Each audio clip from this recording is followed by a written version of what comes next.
Okay mga kabaryo, may good news ako sa inyo. Sa mga gusto ng mga kakibang mutya, pampaswerte sa buhay sa negosyo, o kahit sa pag-ibig, pwede nyo akong tanungin. Available na yung TikTok shop natin. Andyan sa screen, may kita ninyo. I-search nyo lang yan at lalabas yon, matik na yon. Tapos doon pwede nyo akong kausapin. Bali doon na rin tayo magpo-post ng mga gamit natin.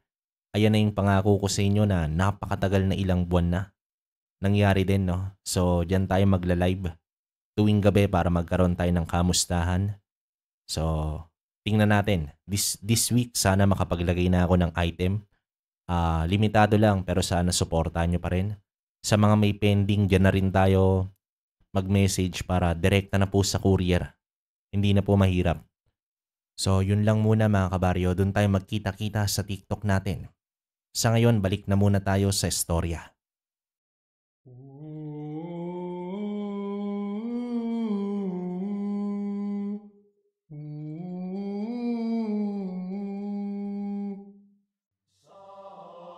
Ang kwentong mapapakinggan ninyo sa araw na ito ay hango sa totoong buhay. Karanasan ito ni Tikboy, taong 1971, Iloilo. Simula nang isinilang ang batang si Mauricio ay kakaiba na ang inilalabas nitong aura. Isang manunugis at isa namang albularya ang kanyang mga nasirang magulang na nasawi sa huling digmaang sinamahan nila kontra sa mga nilalang na tinatawag na mga aswang. Maski noong sanggol pa lamang si Mauricio ay ilag na ang masasamang elemento sa kanya. Ang binatang si Tikboy naman ang siyang nag-aruga sa kanya hanggang tumungtong na siya sa 12 taong gulang. Pero sa edad na 10 ay natuto na si Mauricio sa pakikipaglaban sa mga kakaibang nilalang na kanilang nakakaengkwentro. Nagmistulan siyang kalasag ng kanilang lugar. Takot ang mga kampon ng kasamaan na guluhin at salakayin ang baryong yon dahil sa kanilang dalawa ni Tikboy. Ang sino mang magtangka ay kaagad na pinapatawa ng bata ng parusang kamatayan. Kuya Tikboy, Oh, ano yun, Mauricio? may nakarating po sa akin na isang impormasyon. Nahatid ng kaibigan kong hangin na may isang probinsya daw po na ginugulo ng mga aswang. At ang kanilang binibiktima ay halos mga bata at kaedaran ko pa. Ang nakapagtataka daw po ay kung bakit ang mga batang babae hindi naman nila inaano. Aba, kakaibang kaso yung nabalitaan mo, Mauricio. Pero alam ko na ang iniisip mo. Kailan tayo gagawa ng investigasyon? Sa lalong madaling panahon po, Kuya Tikboy. At baka maubos ang mga batang lalaki sa probinsyang iyon eh. O sige, bukas na bukas din kikilos na tayo. Lumipas ang magdamag ay nakapag-impake na si Tikboy ng kanilang mga dadalhing gamit. Pagkatapos gisingin ng binata si Mauricio ay pinainom muna niya ito ng gatas sa sila lumakad. Pasan-pasan ni Tikboy sa kanyang likod si Mauricio. Lagi namang dala ng bata ang kanyang kwintas na gintong may imahe ng isang mandirigmang anghel. Sa palagay ni Tikboy ay doon nagmumula ang kapangyarihan ni Mauricio para malabanan ang mga aswang na nakakaharap nila. Ni minsan ay hindi pa niya nakitang nagapi o nabigo ang bata sa mga labang kanilang naranasan. Mga nasa ilang oras din ang itinagal ng kanilang paglalakad bago narating ang probinsya na itinuturo ng hangin kay Mauricio. Iba yung bigat ng presensya kaagad ang sumalubong sa kanilang dalawa. Napakatahimik din ang paligid at ang mga kabahayan ay pawang nakasarado ang pintuan at bintana. Wala man lang silang makita na maski isang residente doon na kanilang pwedeng mapagtanungan. Halatangang balot na balot ng takot ang mga residente dito, Mauricio. Aba, maski umaga nakatago pa rin sa kanilang mga bahay. Sa tingin ko po Kuya Tikboy, wala talagang katao-tao rito. Wala po akong maramdaman ni isa man lang sa presensya nila Pero may nararamdaman akong nagkukumpulang enerhiya mula sa may hindi kalayuan po dito. Sa palagay ko nasa isang lungga sila nagtatago. Samantala, sa pamamagitan ng pagturo ni Mauricio sa direksyon ng kung saan niya nararamdaman ang mga residente, ay natunto nila ang isang yungib na halatang luma na. Sa bukana nito ay ginagapangan ng mga baging at ligaw na halaman at iyon na ang nagmistulang pintuan.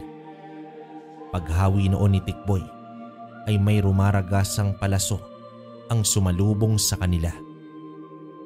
Mabuti na lamang at matalas ang pakiramdam ni Mauricio kaya kaagad niya itong nasalo.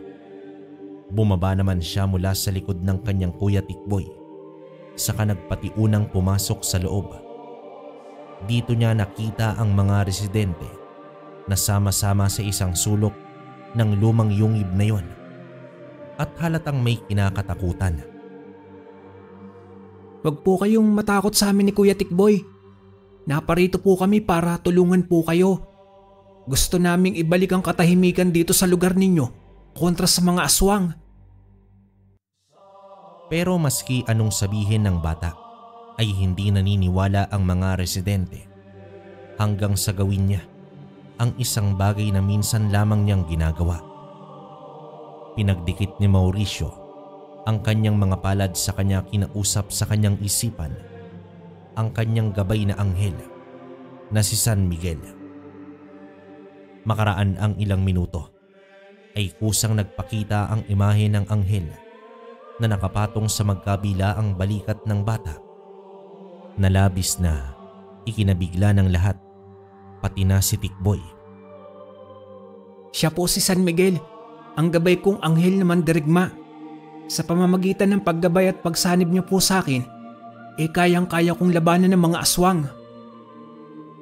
Halos napanganga naman ang mga residente sa nakita nila. Sa kauna-unahan kasing pagkakataon, iyon lamang ang unang beses na makakita sila ng isang anghel de la guardia. Nabuhayan sila ng loob dahil sa ipinakitang katapangan sa kanila ng batang may gabay na anghel.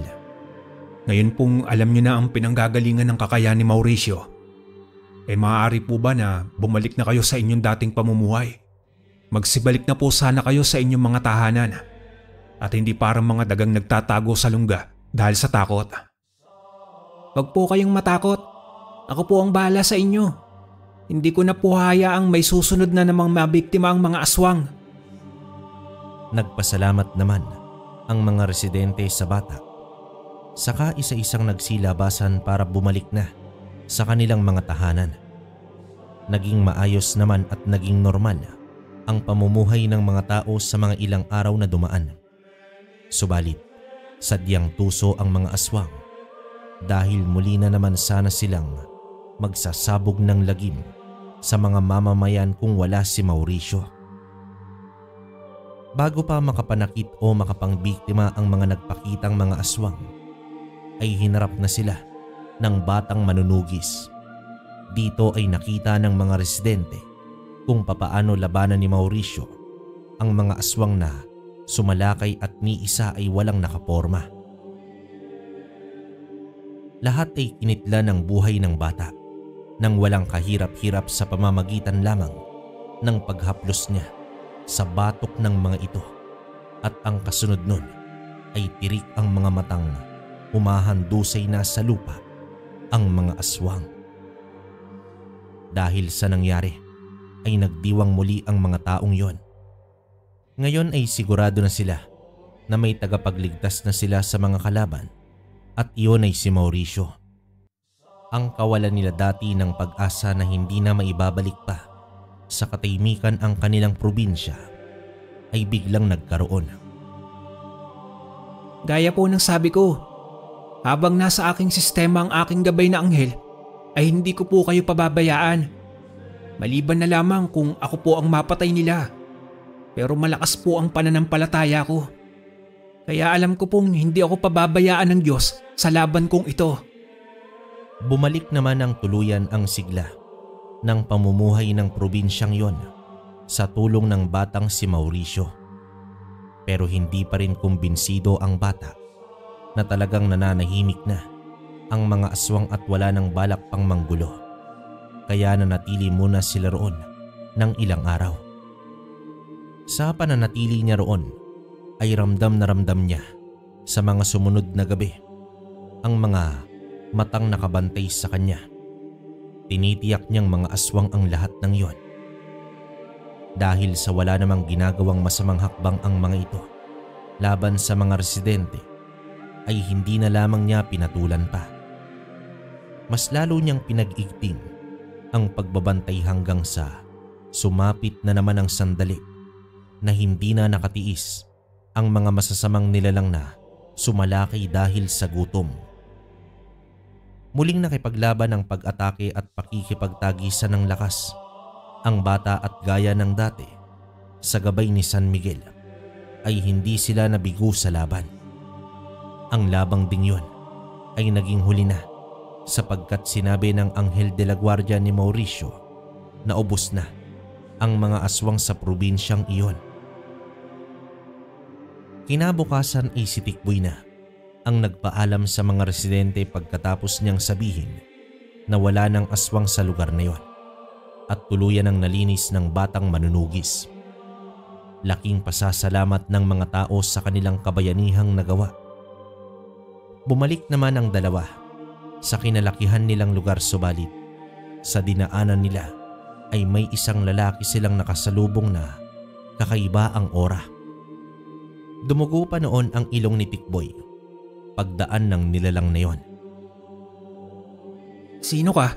Isa ka din bang aswang? Tanong dito ni Mauricio, pero tiningnan lamang siya nito ng masama. Sakang nginitian at nagpatuloy sa paglalakad papasok sa gubat. Nang tangkaing sundan ito ng bata, ay dito na siya hinarap ng lalaking hindi pangkaraniwan ng puwersa.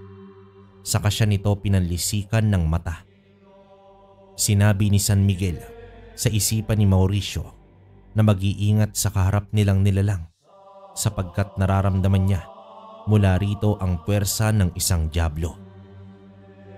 Nagpakilala naman ang lalaki sa pangalang Lucio at bago ito tuluyang umalis ay may sinabi pa ito sa bata. Ayon dito ay muli silang magkikita pero hindi na sa mahinahong sitwasyon kung hindi sa madugong labanan na, at pagdating ng araw na yon ay tiyak na isa na sa kanila ang mamamaalam sa mundong ibabaw. Hindi naman nagpasindak ang batang si Mauricio na sinabing hihintayin niya ang araw na yon. Nang makalayo na ang lalaking si Lucio ay saka pa lamang nilapitan ni Mauricio ang kuya Tikboy niya. Sa kanya ito hinawakan sa ulo. Kaagad na nawala ang paninikip ng dibdib ng binata at bumalik sa normal ang kanyang lakas. Muli niyang pinasan ang bata saka sila nagpatuloy sa paglalakbay pauwi sa kanilang lugar. Makaraan ang ilang araw na katahimikan at kaayusan, ang namayani ay muling may nasagap na balita si Mauricio na tila hindi magandang pangitain. Mauricio, napapansin ko na itong mga nakaraang araw ay tila may malalim kang iniisip. May problema ba na hindi mo sinasabi sa akin? Sabihin mo at baka may maitulong ako. Hindi naman umimik ang bata. Bagkus, niyakap nito ang kanyang mga tuhod. Banaag din sa mga mata ang nagbabadyang mga luha na pinipigilan niyang umagos. Sinapu ni Tikboy ang noo nito at baka may sinat lang pero wala naman. Inayaan na lamang muna ng binata si Mauricio at sa ibang araw na lamang niya ulit ito kakausapin. Malalim ang iniisip ng bata. Gusto niyang pigilan ang mangyayari pero iyon na ang nakatadhanang magaganap. Masakit para sa kanya pero kailangan niya itong paghandaan at harapin Nang hindi niya na makayanan pa, ay dito niya na ipinagtapat sa kanyang Kuya Tikboy ang lahat ng nakita niyang mangyayari sa hinaharap. Maski ang binata ay hindi makapaniwala sa kanyang nalaman. Ayon kasi kay Mauricio, darating ang isang pangkat ng mga manunugis na naghahanap kay Lucio at sa lugar nila magpapang-abot. Ang masaklap ay magkakaroon ng malaki at madugong digmaan na pati ang mga residente ay madadamay. Hindi ba pwedeng pagsabihan ng mga taong lumikas pagdating ng araw na iyon para maiiwas sila sa malaking digmaang maghaganap? Hindi po pwede, Kuya Tikboy eh. Yun na po kasi ang nakatadhanang maganap. Kaya lang po nagpakita ang pangitaang iyon sa akin ay upang maihanda ko ang aking sarili sa mangyayaring labanan. Masisira ang balanse ng mundo kapag nakialam tayo at baka po mas lalong lumala pa ang sitwasyon. Hindi na nakaimik pa si Tikboy. May punto naman kasi ang sinabi ng bata. Ang tanging magagawa na lamang nila ay ang paghandaan at hintayin ang pagdating ng araw kung kailan magaganap ang madugong labanan sa pagitan ng manunugis at mga aswang. Maski malakas at may gabay na anghel si Mauricio, ay hindi pa rin may aalis na bata pa ito at mahina pa ang loob niya sa mga bagay na hindi pa kayang tanggapin ng kanyang murang isipan, lalong-lalo na ng kanyang konsensya. Isang gabi nun, habang nasa kalaliman ng pagtulog ang mga residente, hindi na malaya ni Tikboy ang paglabas ni Mauricio.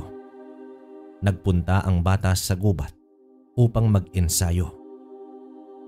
Sinabihan kasi siya ng kanyang anghel de la guardia na kailangang maghanda sa mga susunod na pagkikita nila ni Lucio. Hindi kasi pangkaraniwang diablo lamang ang nakasanib at kumokontrol sa aswang na yon, dahil isa itong prinsipe, at ang lalong nagpalakas dito ay ang pagiging gabunan ng lalaki. Matyaga namang naghahanap ng ligaw na aswang ang batang manunugis para mapag-ensayuhan. Swerte namang nakahanap siya at iyong mga kumakalampa ang sikmura ang kanyang natitsyempohan. Pagkakita nito sa bata ay nakakaramdam na kagad ito ng takot, pero sa sariwang dugo at karne nito. Dagdagan pa ng gutom na gutom ang aswang na yon at walang pagdadalawang isip na gumawa ito ng pag-atake. Iba talaga kapag gutom na ang umiral. Pero sige, paglalaroan muna kitang aswang ka para naman pagpawisan ako kahit papano bago kita kitilan ng buhay. Hinayaan ni Mauricio na sumugod ang aswang dahil sa nababagalan ang bata sa mga ikinikilos ng kalaban, ay inaasar at pinipikon niya ito sa pamamagitan ng pagbatok. Pinipitik pa niya sa ilong saka binubunutan ng buhok sa ulo. Maski papaano ay napapasaya ng bata ang kanyang sarili. Subalit hindi kumpleto ang sayang yon, sapagkat sumasagi pa rin sa kanyang isipan ang mangyayari sa hinaharap, at dahil sa bumalik ang kanyang galit ay walang habas niya nang pinaslang ang aswang. Pero ang hindi alam ni Mauricio ay may nakaabang lamang sa kanyang mga mata na pilit itinatago ang puwersa. Naghihintay ng magandang tiyempo para umatake sa kanya. Pagtalikod niya ay dito na gumawa ng hakbang ang isa pang aswang na hayok sa laman at karne ng bata. Nilingon naman siya kaagad ni Mauricio na tinitigan ng masama.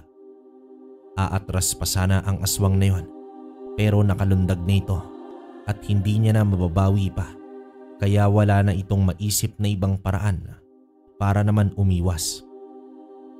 Wala tuloy kahirap-hirap siyang pinaslang ng bata sa pamamagitan ng paghaplos niya sa batok nito. Kung hindi nyo na itatanong, may nakabalot kasing enerhiya na kasing talim ng espada ang kanang palad ni Mauricio. Ang mga ugat sa buong parte ng batok at leeg ng aswang na kanyang mahahawakan ay paniguradong napuputol maski walang naiiwang bakas ng pagkasugat. Iyon ang isa sa mga kakayahang ibinigay sa kanya ng Anghel de la Guardia na si San Miguel. May pasorpresa ka pang nalalaman. Hanggang dyan ka lang pala. Kung nagtago ka na lang sana, di buhay ka pa ngayon. Matapos ng laban na yon, umalis si Mauricio na napaka-inosente at tila ba walang nangyari. Pasipol-sipol pa siyang naglalakad pero parang umaayon sa kanya ang gabing yon sapagkat sa kanyang dadaanan ay may 3 malalaking itim na aso na para bang mga gutom na gutom. Nagngingit-ngit ang mga nagpapantigang ngipin ng mga ito na nakatitig sa kanya at parang anumang oras ay maaari nang sumugod. Huminga ng malalim ang bata. Sa kanya pinandilatan ang mga halimaw na yon. Halata namang napikon ang mga ito sa inaasta ni Mauricio dahil sabay-sabay silang umatake. Ang unang itim na aso ay lumusob at sinampal ng bata ng napakalakas. Ang pangalawa ay hinawakan niya sa nguso saka ibanilibag sa pangatlong halimaw. Hindi naman makapaniwala ang mga lahing asbo na binabaliwala lamang sila ng isang paslit na bata. Dala na rin siguro ng labis na gutom at pagdedeliryo ay nakalimutan nilang ang batang kanilang kaharap ay ang kinatatakutan nila dahil sa gabay nitong anghel. Saka lamang nila ito nakilala nang magpakita si San Miguel sa balikat ni Mauricio. Kaagad na nagkaroon ng takot sa bawat sistema ng itim na aso.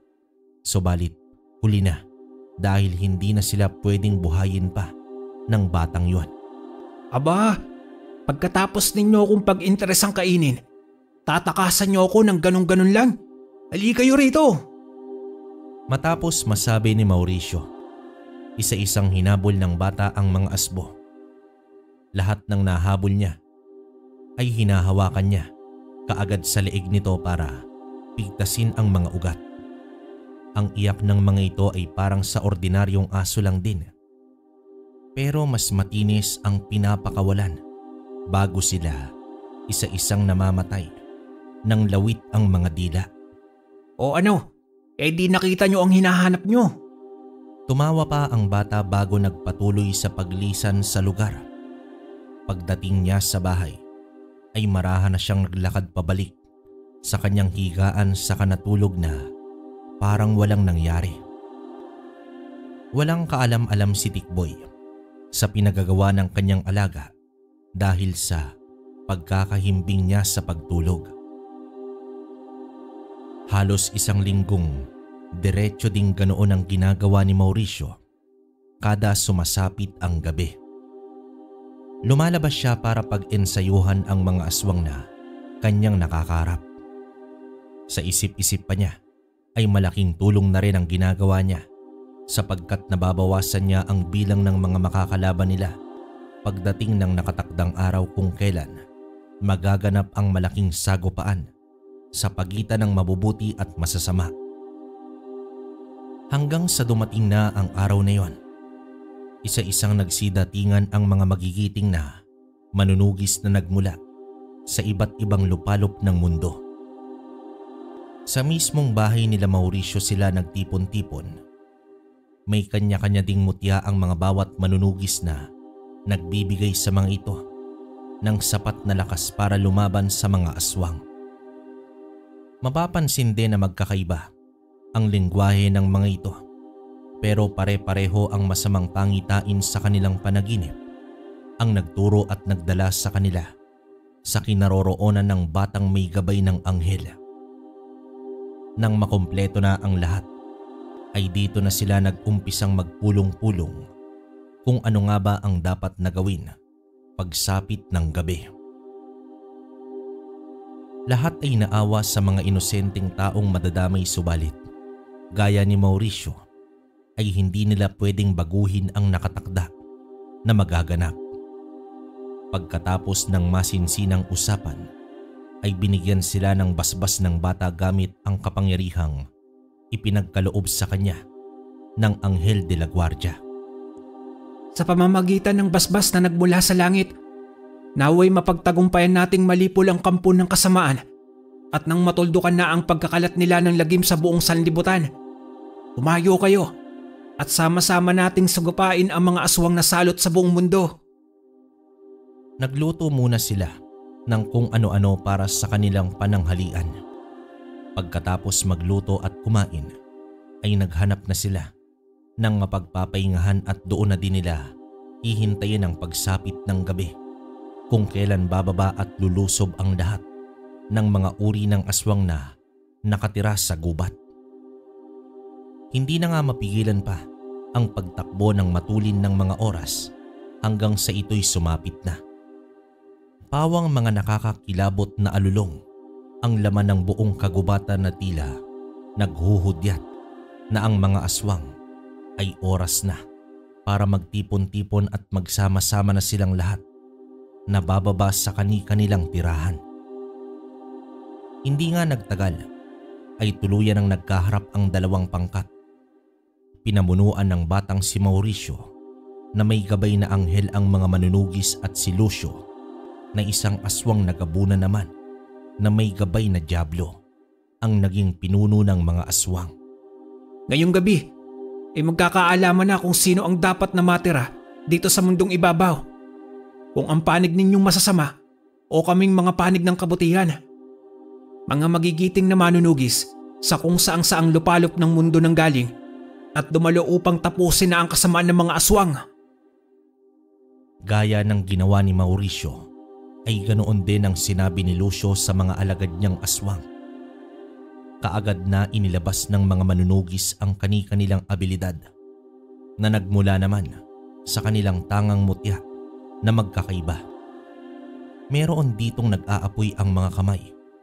Tumitigas ang mga kamao na tila nababalutan ng bakal. May tinubuan ng pakpak na parang sa ibon.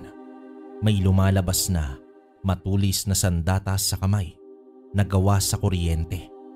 May gintong palaso na hindi nauubusan ng bala at kung ano-ano pang klaseng sandatang makapangyarihan ang tanga nila para gamiting pamuksa sa mga aswang. Sa kabilang panig naman, ang mga lahi ng tiktik, asbo, bangkilan, harimodon, kubot, abwak at mga gabunan ang nakipagsanib puwersa para lumaban sa mga kampo ng liwanag. Hindi na nga napigilan ang tuluyang paghaharap ng mga mortal na magkalaban. Nag-umpisa na ring mabuwal sa lupa ang mga nagagapi sa laban. Karamihan dito ay mga aswang at sa mga manunugis naman ay bahagyang mga nasusugatan lamang ito. Pero ang pangkat ni Lucio na mga gabunan ay hindi muna nakisali sa laban. Bagkus, nagpunta ang mga ito sa mga malalapit na kabayan at walang habas na nilalapa ang sinumang taong nakikita nila. Mapabata man o matanda ay kanilang binibiktima. Mauricio, ang mga residente! Sigaw dito ni Tikboy na umagaw ng pansin sa batang si Mauricio. Pagtingin niya sa mga kabahayan ay nandoon na ang mga aswang nagabunan na pinangungunahan ni Lucio ang pagtugis sa mga tao. Galit na galit noon ang bata na umalis sa laban para saklolohan ang mga residente. Nang mapansin siya ni Lucio ay pinalusob nito ang ibang mga gabunan para labanan si Mauricio. Subalit sa tindi ng galit ng bata ay iba ng estilo ang ginamit niyang pangkitil ng buhay sa mga nakakalaban. Sa kaliwang balikat at sa ulo niya hinahawakan ang mahahawakang gabunan. Pagkatapos ay marahas niyang pinupugutan ng ulo ang mga ito. Napanganga naman si Lucio dahil hindi naman ganoon kalakas ang naramdaman niyang puwersa ng bata noong una silang magkita. Wala pang halos 10 minuto ay marami na ang mga nagkalat na bangkay ng mga residente. Pero natigil na din yon dahil sa nagawa ng paslangin sila ni Mauricio. Si Lucio na nanginginig sa galit habang pinagmamasdan ang bata ay nagpalit na din bilang isang tunay na gabunan. Nang magkaharap sila ay dito na din lumabas ang Diablo at si San Miguel na pawang naglalabas ng napakatinding puwersa ng dilim at liwanag. Sa unang salpukan ng kanilang pag-atake ay magkasing lakas lang ang kanilang puwersa. Pero habang tumatagal ay mas lalong lumalamang na si Mauricio. Nagagawa na din noon ng batang si Mauricio na patamaan si Lucio na hindi pa rin niya mapaniwala ang nagagawa ito sa kanya ng isang paslit lamang. Kaya naman, pati na ang Diablong tagapangalaga ng kanyang katawan ay ibinuhos na ang lahat sa labang yon. Mas lalo namang ipinamalas ng bata at ni San Miguel ang kanilang husay. Natapos na rin ang labanan ng mga manunugis at nalipol na nilang lahat ang mga aswang. Namamangha ang bawat isa sa kanilang napapanood, lalong-lalo na sa batang si Mauricio. Gusto sana nilang tulungan ang bata, subalit nararamdaman naman nila at nasusubaybayan na lamang siya kaysa sa aswang na gabunan. Hiyawan pa ang mga ito nang matagumpay na masapak ng bata si Lucio sa ulo at dahil sa lakas ay bumagsak ito sa lupa.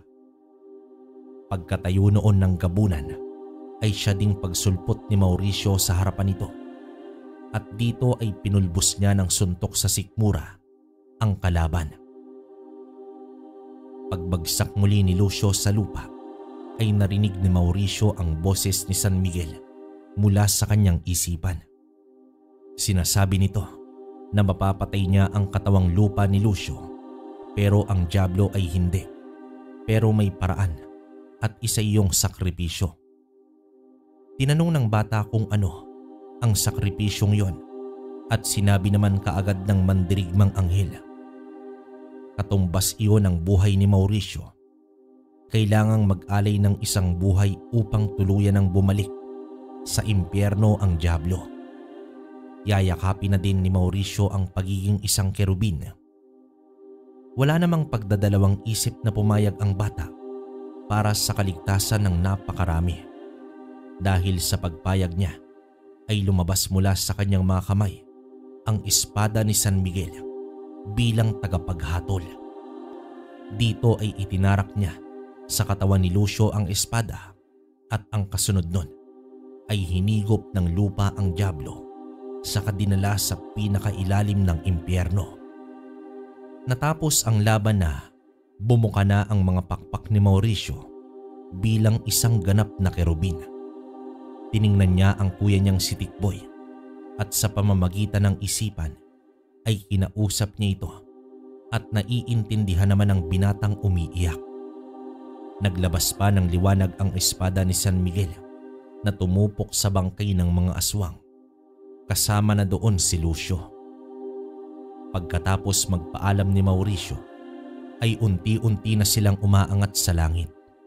Lahat ng nakakita sa kaganapang iyon ay pawang kabutihan ang naitanim sa kanilang isipan. Natapos ang laban na nanalo ang kabutihan laban sa kasamaan sa tulong ng isang bata na ginagabayan ng kanyang anghel de la guardia. Wakas. Okay, para sa akin, nakakalungkot dun sa dulong part, no? Grabe, pero napakatindi, no? Biruin nyo, naging kerubin tong si Mauricio, no? Yun nga lang, talagang nakakalungkot kasi anong nangyari? Iniwan niya si Tikboy, yung kuya niya. Pero dahil naman doon sa sakripisyong ginawa ni Mauricio, nakakatiyak naman na hindi na babalik tong Diablo na to, no? Marami namang kwentong ganun, pero yun nga, hindi maiwasan na magkaroon ng haka-haka yung mga tao na totoo nga na naging kerubin tong si Mauricio. Saka grabe, ang hirap explain nung ganun, masyadong malalim na yun. Pero para sa akin, napakaganda, wala masabi. Kompletos Ricados to. Medyo nabitin lang talaga sa kwento kasi parang ang bilis ng pangyayari, no? Parang dun lang umikot yung buhay ni Mauricio. Feeling ko nakatakda talaga siyang maging kerubin, ganon, kasi nga alam nyo naman, ginagabayan ng San Miguel, no? Sino ba naman para tumanggi sa alok na ganon? Pero para sa akin, napakalakas. Wala akong masabi. Nakakakilabot yung kwento natin. Medyo bitin talaga sobra. Saka yun. Pero kayo mga kabaryo, anong masasabi nyo sa kwento natin ngayon? Anong nararamdaman nyo? Nakakalungkot ba? Nakakabitin? O nakakatuwa na naging anghel itong si, which is hindi naman, no? Kerubin pa naman, pero ganun na rin yun. So batang anghel. Kayo, comment nyo para mabasa namin. Tapos yun nga pala, yung TK shop natin hindi ko mabanggit dito. Nandun na rin, punta lang kayo. Kwentong Baryo Shop, tapos 4 na 8. Itong week na to, magpo-post na tayo ng mga gamit. Tinitingnan ko lang yung dami ng stock kasi ang hirap kumuha ngayon, lalo na bundok pa nang galing. So hinay-hinay. Doon pwede nyo akong i-follow, i-like nyo na rin, tapos pwede nyo akong i-chat ng direkta sa TK. Alam nyo na yon. So ilalagay ko sa description yung channel natin para mapunta nyo. Sa ngayon, hanggang dito na lang muna. Hanggang sa susunod na kwento. Maraming salamat.